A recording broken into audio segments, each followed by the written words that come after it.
My parents skipped my wedding because I married before my perfect sister. Now their perfect family image is finally crumbling. After 4 years together, I, 32 female, married 8 months ago. Except for my sister Malene, 30 female, and my parents, everyone attended the wedding. My parents' decision to skip the occasion surprised me, but my sister's absence did not surprise me because we have never gotten along. However, given our history, I should have anticipated this. I'll give you some background on our family dynamics. I can't totally blame my parents for always favoring my sister over me. Throughout her life, she has excelled in practically everything. She became the focus of attention in every room she entered as soon as she could walk. She won every spelling bee, science fair, and talent show during elementary school. In high school, the roles of class president, valedictorian, and prom queen were nearly identical. Tall, thin, and attractive enough, she studied modeling in college before focusing on her business degree. She received her first modeling job during her sophomore year, and I still remember it. To celebrate, my parents hosted a spectacular party for all of our family members and her friends. Her first professional headshot was framed and hung in our living room, where it is still displayed today, immediately above the fireplace. They simply whispered, "Well done," and started organizing Malene's next photo shoot, the same year I obtained my computer science degree. She immediately climbed the corporate ladder after graduating and securing a job at a well-known corporation. At 30 years old, she already has a corner office and a corporate car, indicating that she is a senior executive. Meanwhile, I work as a mid-level software developer for a well-known computer company.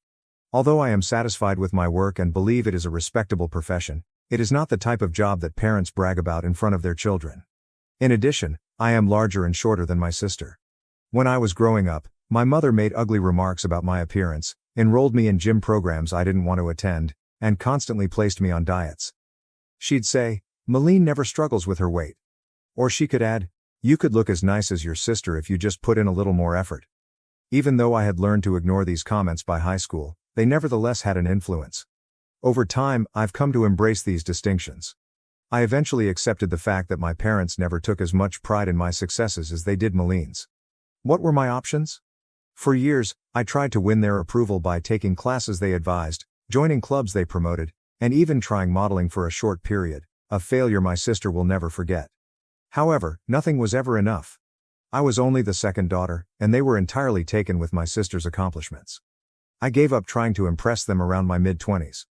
I focused on establishing my own life, progressing professionally on my own terms, and forming relationships with people that valued me for who I am.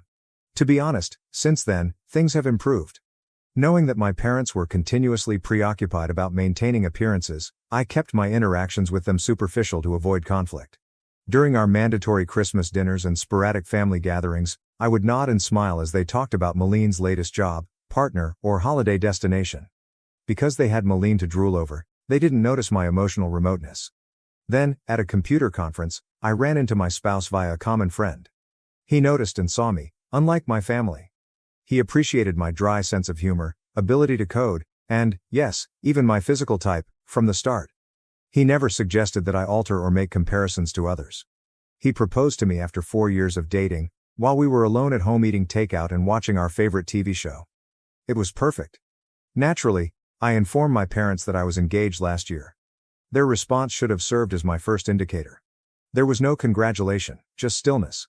My mother then asked if I was sure I wanted to plunge right in and suggested that I improve my physical condition before the wedding. My father did not say much. During the engagement party, my husband saw their unusual reaction, which I was too nervous to fully comprehend at the time. They spent most of the evening hunched in a corner, holding my mother's phone. My husband then told me that he had overheard them conversing on the phone with Malene, who was plainly crying. They were discussing how this wasn't the plan, and how they never expected Rebecca to get married first, according to what he barely heard. There were a few minor snags in the wedding planning process. Despite the fact that I was not yet engaged, my mother had already created numerous wedding Pinterest boards for Malene and was not interested in assisting me in choosing a dress or location. When I chose my outfit, a simple yet stunning A-line gown that made me feel lovely, my mother just said that it was practical and suitable for my figure. My future mother-in-law, who treated me as the daughter she never had, and I ended up collaborating on most of the preparations. Before sending out electronic and print wedding invites, I carefully examined and double-checked the guest list with my spouse to ensure that no one was left out. I'm confident that my parents received theirs because the electronic invitations included red receipts. I contacted, texted, and emailed them multiple times after discovering they had not RSVP'd. My emails were either ignored or received evasive responses claiming that they were very busy and needed to check their schedules. I couldn't spend too much time worrying about it because I was too busy preparing for the wedding. My in-laws were extremely helpful, assisting with everything from seating plans to floral arrangements. Even at the delightful bridal shower thrown by my husband's sister, the painfully obvious absence of my own family was not mentioned. Even though my parents were not present, the wedding day itself was amazing. Following the morning ceremony, we hosted a relaxed afternoon reception in a garden setting. Everyone was correct when they remarked we looked happy and in love. However, there were instances when their absence felt like physical suffering, such as when I noticed the front row seats were empty or at the father-daughter dance that I was unable to attend. I was looking for answers after the honeymoon and wedding.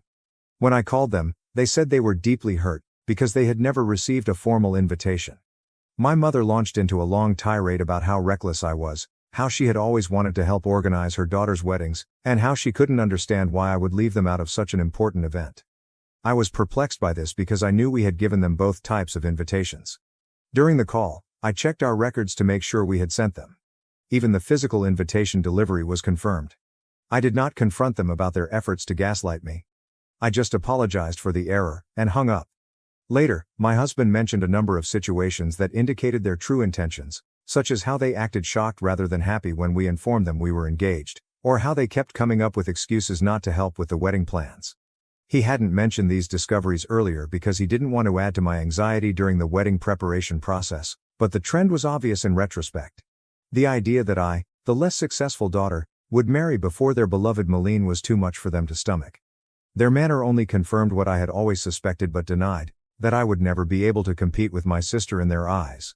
The most disappointing thing was finding that my wedding day, which should have been a celebration of love and new beginnings, had become yet another front in their never-ending battle to maintain their ideal family image, with Malene at the center. According to family members with whom I spoke, Malene recently became engaged to someone she had been dating for a year.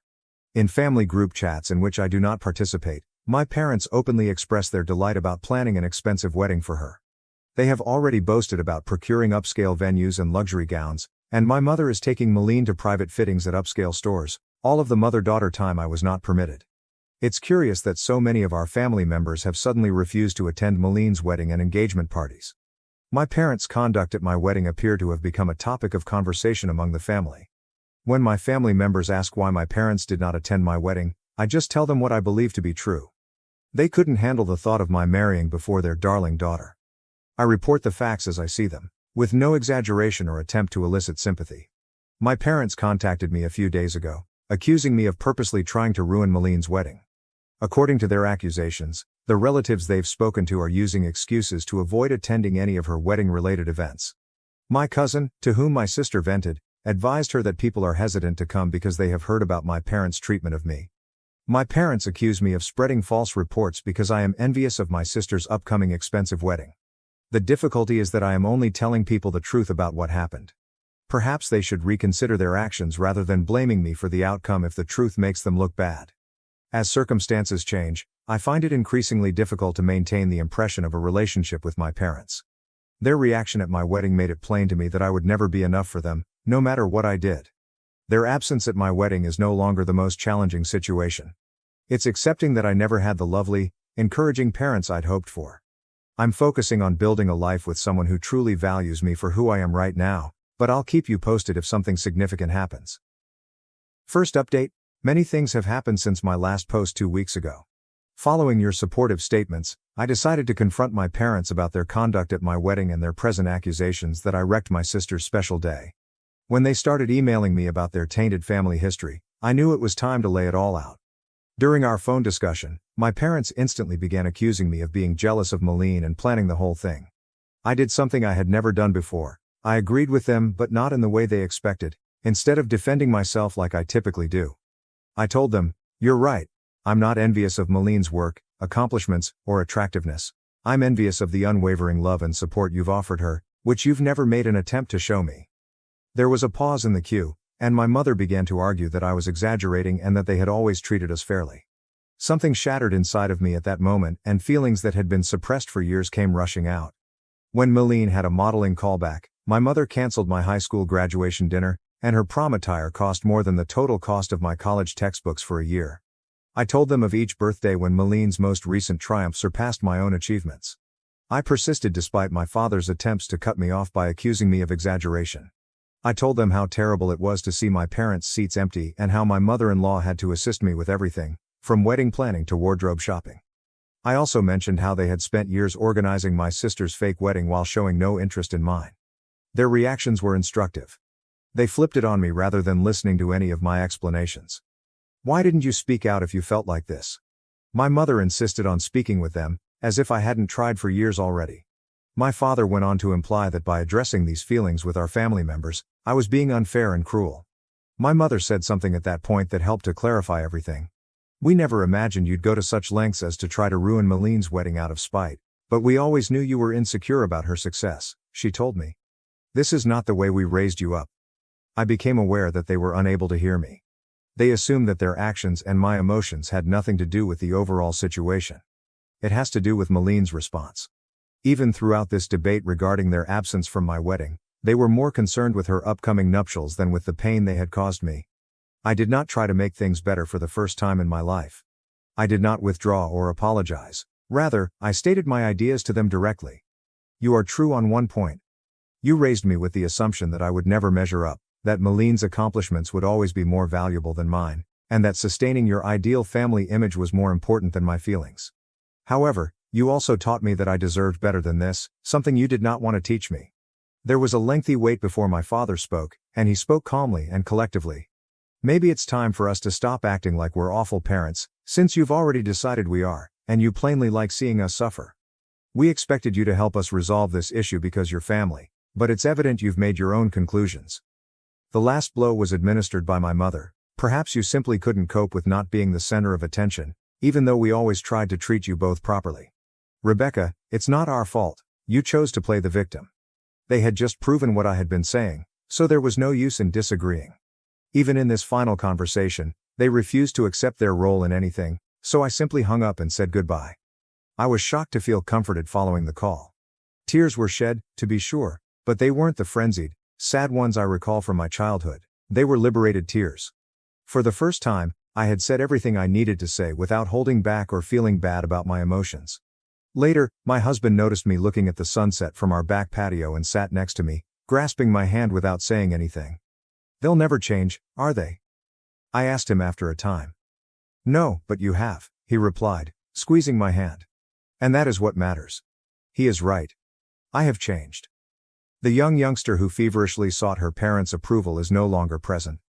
They no longer need to legitimize the woman who emerged from that last conversation. Recognizing that my parents will never be the people I need them to be is hard, but it is less painful than hoping that they will change. For the first time, I don't care what happens at my sister's wedding or in the family drama. I've had my say, and now they must deal with whatever arises. What is the most unique aspect? I feel as if a load I've carried all my life has finally been removed. Although it is not the joyful ending I had hoped for with my parents, it may have been exactly what I needed, the capacity to stop fighting for love that should have come naturally. Second update? 3 days have gone since my encounter with our parents, and things have taken an unexpected turn. Maline decided to become involved in the drama, but her tactic flopped miserably. My sister wrote me a kind message yesterday morning. She had developed a condescending tone over the years, as seen by her text. What you said to your parents was very improper. They have helped us through every stage of our lives and given us everything. You cannot simply blame them for being lousy parents because you are insecure about your life choices. She continued the message with her usual blend of moral superiority and subtle jabs. I understand that your wedding was not exactly how you had hoped, but that doesn't mean you should try to ruin mine. There's nothing wrong with wanting to celebrate those among us who have worked hard to attain certain criteria. Rebecca, not everything has to be a contest. I did not bother to respond. I've realized that interacting with her only gives her more ammunition after years of putting up with her manipulative behavior. I just blocked her phone number instead.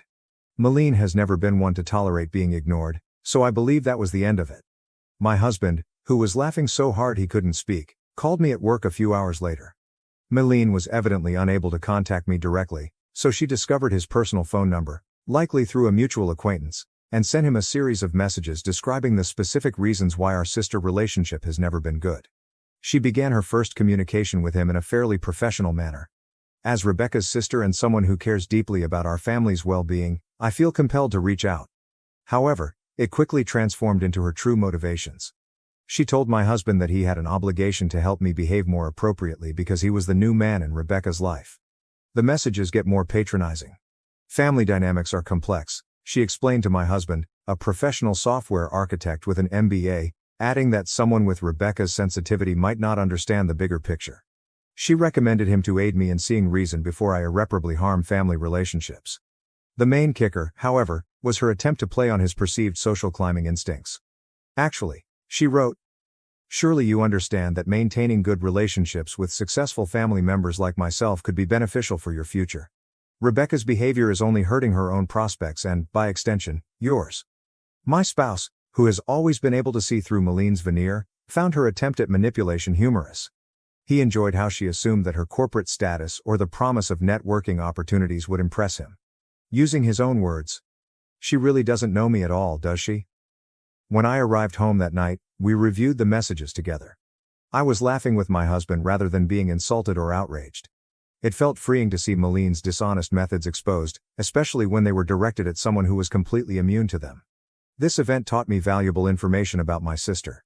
Despite her accomplishments and success, she remains the insecure adolescent who has to bring others down in order to feel superior. She assumed she could control me by manipulating my husband, demonstrating how little she understands about effective relationships. When her direct approach failed, she quickly shifted to attempting to use my husband against me, which was the most telling detail. She used to do just that in high school. She tried to turn my friends against me when she couldn't bully me directly. Different decade, same strategy. With this new perspective, I now see how Maline's actions extended beyond typical sibling rivalry in our early years. She made a concentrated effort to maintain her place as the favorite child, always telling our parents, and me, how much better she was. She had to overshadow my accomplishments. She had to point out my flaws to everyone I became friends with. My reaction to her games is different now. 10 years ago, her messages would have made me doubt myself. I'd have been upset and hurt 5 years ago. Today? Simply put, I'm beyond the drama and find her obvious attempts at manipulation humorous. My husband's response was great. Rather than becoming involved in her drama, he just responded, "Thank you for your concern about Rebecca's well-being. As her husband, I'm focused on supporting her happiness, not managing her behavior. I think it's best if you direct any future concerns to Rebecca directly. Have a nice day." Maline sent a final message after not receiving the required response. "I see she's poisoned you against the family too. Don't say I didn't try to help when this all blows up in your faces."